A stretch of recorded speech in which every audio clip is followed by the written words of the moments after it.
Talafalava malo le soifua si me le whaafonga I talafo o le video Samoa.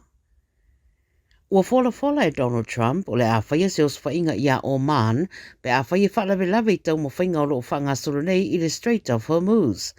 Ua mai nei aso e ono se furu satu ina moi tu e lua e whaia isa marienga e whaamuta I le taua ai whamai Trump o ia e le o vave lava ma loo ngāre rue fo na ofisa ina ia iaisa peso o tainga ma le vaenga le Islamic Revolutionary Guard Corps a Iran e o ia loo te ena le vaenga lea ia whamatalanga. Whamanino e Trump I di pote le CNN e whapea o le whaamwemuenga mauarunga o le taua ia tau fia Iran mai le mawaina o au penga niukiria.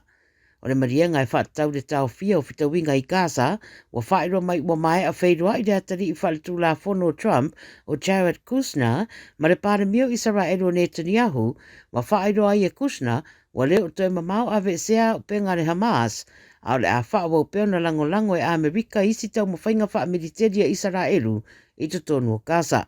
Mo le te mineia o ta ua se talia Oman I le whaamata o Trump, a o tali pia le rarangi se tūranga le au iai le taua lea I Iran.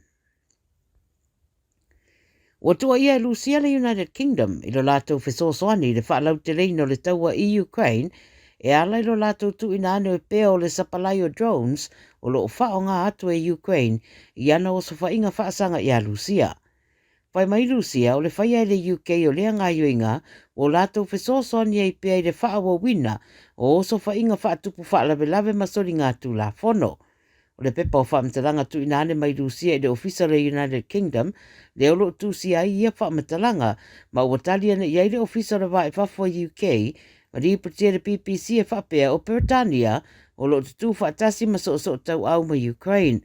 O lātou whora sia fōi ua maumau tuturo lātou nau tainga, e sapala iane a upenga e mana o mia I Ukraine, e pui ai o na tangata whaasanga I a Rusia. Whai mai le ripoti o le fitu mai le se fulu o no whanga le company e le Wildberries, le e sapala ia upenga a Rusia, o no whanga I o lo taula I ai o swainga a Ukraine, ma ua whaaleanga ina uma. I kānata, e whaitau wafe tangata o lea tunu ua wala au nei lo lātou whainga malo ia ave e sea mai, le ampasa o Amerika mai lo lātou atunu, ina ua whaawau peo na iaisa tūranga le rei o so tanga o atunu e lua. Whaidua le BBC e siria le lua salau luasfuru wafe tangata kānata, ua saini le petition o le House of Commons, ua wala au waile malo e ave e se mai le ampasa Amerika o Pete Hoekstra, mai lona tofinga ma le atunu foi. Pitu sulua tausanga le matua, ma talua na whiriwhiria e le pūlenga o le whainga malo e Trump I le tausanga taluai,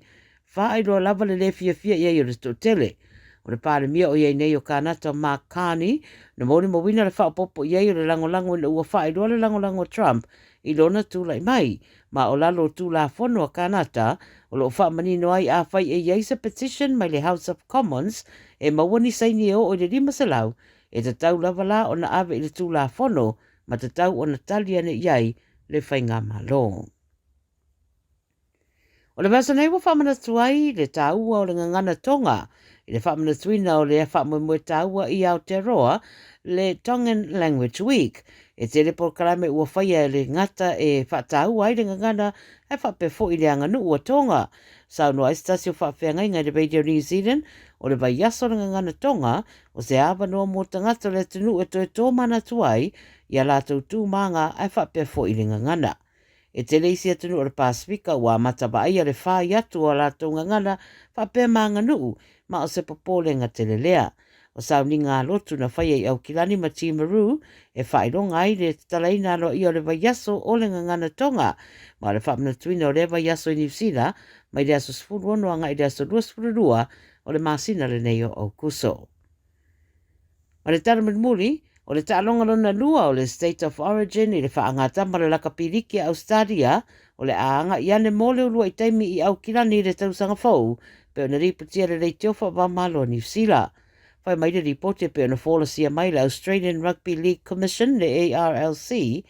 o le Malai Eden Park leo le awhai ai le tālonga lona lua ma le whato a whaalua I leo na whai ni tālonga le State of Origin I whafo mai o Australia. O le teimi mua le whiwhisara walufitu na whai ai le tālonga I California I Amerika na malo ai le Blues I ai e toru sfuru ma le balu. o le susfulu ono la uni o tausanga fōru a whenua fitu, o whātura ngai le tālonga lei au kilani mai le taumate, o se wha moe moe le anofo talitali e le to tele, fia fia le tālonga riki, e ui o se tālonga le vāo stete lua mai Queensland, mani usawale sei au se tāria, peitai, o se wha moe moe to tele, tu loa ina i tausanga te tasi, e mei se lapa fo'i i New Zealand. Tala nāna radio Samoa mo le nei aso, a soifuea.